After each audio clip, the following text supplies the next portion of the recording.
Hello, everybody, and welcome to a piano tutorial. I am your program director, Michael Gates, in Nashville, Memphis, and welcome to my highly stickered piano at my home. I hope everybody's doing wonderfully well. I hope everyone's feeling great. And I know we're staying indoors and social distancing, but still want to give you some things that you can learn and some things you can still work on while you're at home, and some things that you can practice on. So, first thing I want to do, I want to show you how to find a major scale. You don't even really need a piano for this, but what I want you to take away from this is practice what we call intervals. All right. So, what is an interval? An interval is simply the distance between two notes. Okay. So the shortest interval is what we call a half step, which is the next note. The next note on the keyboard, piano, or guitar would be the next note, the half step. So me going from the C to the C sharp or D flat, it's the same as starting on one fret of a guitar and moving to the next fret. All right, it's half steps. When we do whole steps, a whole step is anytime you have a note in between. So if this is my next note, if I move over another note, which is also called a major second, all right, whole step, all right, that's a whole step, all right, a major second or a whole step, all right. There's this note is in between, all right. So half step, whole step. And so we have these series of whole steps and half steps that create what we call a major scale. All right. So a major scale consists of the root, whole step, half, whole step, half. All right. So if we start on our root note, C. All right. Just as you see for an example. So whole step, half will be whole step, half.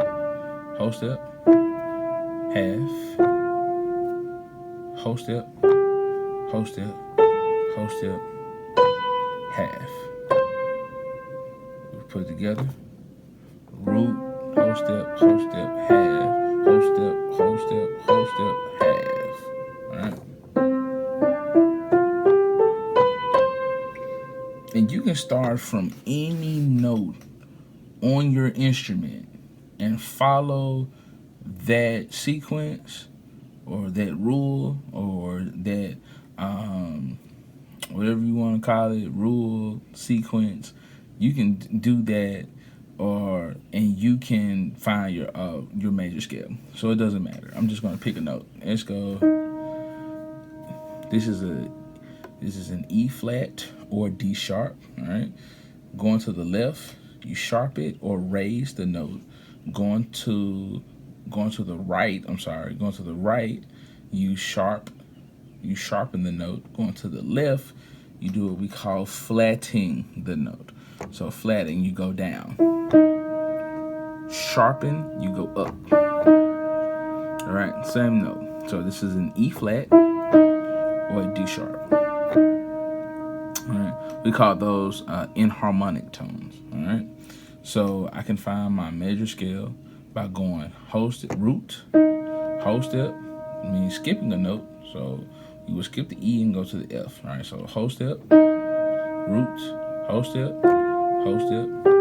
half, whole step, half.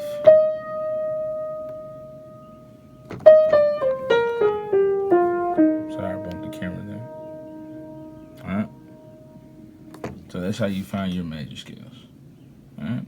So remember, let's review. An interval is the distance between two notes. Half steps. All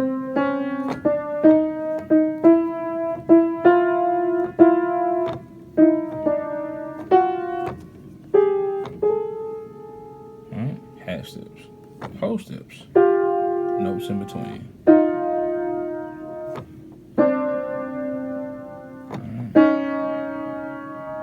There's a note always in between these intervals. Alright. Major scale, root note, whole step, half, whole step, half. Alright?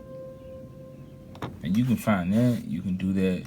You don't even need really a keyboard for that if you just follow that formula. Alright, that was the word I was looking for earlier. If you follow that formula, sequence or rule, again, whatever you want to say, if you follow those criteria, you can find your major scales. Alright. Now, here's the cool part. We can number these scales, and we get what we call either the Nashville Number System or just simply, just really the number system. But it's labeled the Nashville Number System. And so, what is the Nashville Number System? The Nashville Number System is simply the numbering of the scale. That's all it is. So, the first tone of the scale will be 1. The second would be 2. The third would be 3. The fourth would be 4. The fifth would be 5. The sixth would be 6. The seventh would be 7. And then we have the 8th tone or the octave. But usually in music theory, we only go 1 through 7. Then we have a 9th, an 11, and a 13. We'll get more to those extended chords later, but I want you to grasp the concept of numbering your scales. Numbers are very important in music, okay? Numbers are the language of music, right? So learn your numbers. So if we were in the key of C sharp or D flat, right? Remember, enharmonic tones. So this is a C sharp or a D flat. Let's find the scale, all right? So let's get root note, whole step, half, whole step, half. All right. We could play a chord progression using numbers, all right? The simplest or the most used cadence is what it's called, or chord progression, is a 2-5-1. All right. So if we know our numbers, and we know that this is 1, and after we make our whole step, the next note will be 2, right? All right. And if we keep going, another whole step, it'll be 3. A half step will be 4. A whole step will be 5. Another whole step will be 6. Another whole step will be 7. Then we're back to our root again. The first chord progression that usually everyone learns is a 2-5-1. So the 2 was our E flat. A 5 would be our A flat or G sharp. So again, 2 would be our D sharp or E flat. 5 would be our G sharp or A flat. Right? And the 1 would be our C sharp or D flat. Alright? And so that's the way we make music.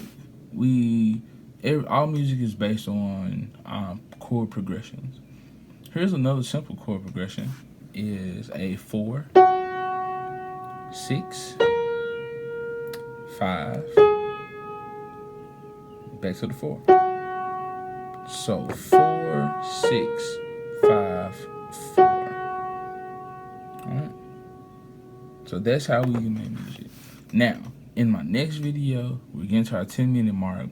My next video, I'm going to show you how to use these root notes and these chords to make melodies and a song. All right, so stay tuned. Again, I hope everybody's doing marvelously well, wonderfully well, and check back again for our next upload.